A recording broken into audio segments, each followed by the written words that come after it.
Cynnyw Morgan dwi a byw yn y Bala, ond yn gweithio dwi'n dod o Lesotho yn Hedd Africa.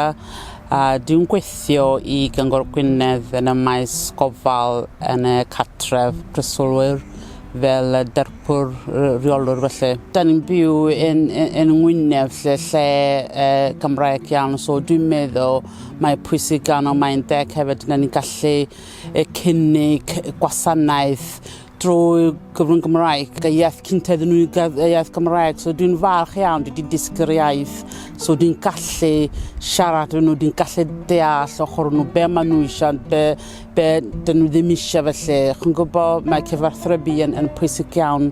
Mae rôl neu job fi, mae mor diverse felly, yn wahanol, bod ti'n byth gwybod be ti'n mynd i wynebu, so felly be dwi'n neud ydy'r, dwi'n sicrhau bod y bobl yn y catref yn cael gofal dda a gorau gallen nhw'n rhoi felly. Nid yn siŵr iawn maen nhw'n cael medication, nid yn siŵr iawn maen nhw'n wyta'n iawn, maen nhw'n lan, ac wedyn dwi'n reoli staff felly ac cefnogi nhw i nid yn siŵr iawn da ni gyd i wneud gwaith yn iawn. So mae yna ochr hwnna felly, ac mae yna'r ochr swydda. Dwi'n teimlo lwcus iawn, achos dwi'n, fel dwi wedi dweud, dwi'n rili'n gweithio yn catref Dolgellau, ac dwi wedi bod yna ers blwyddyn, ond dwi wedi cael secondiad i Bermo, lle dwi rwan ers just dros mis rwan, ac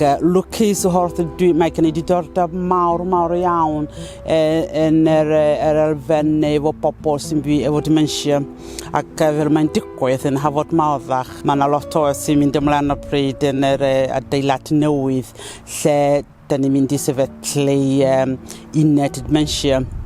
So dwi'n fwynhau jyst eistedd lawr, siarad efo bobl yma, ac mae gan nhw lot i ddeud. Mae hanes nhw, jyst clywed pwydau nhw lle oedden nhw'n neud. Ac dwi'n jyst fwynhau i siarad ac gobeithio wneud bywyd nhw pyn bach mwy hawdd hefyd.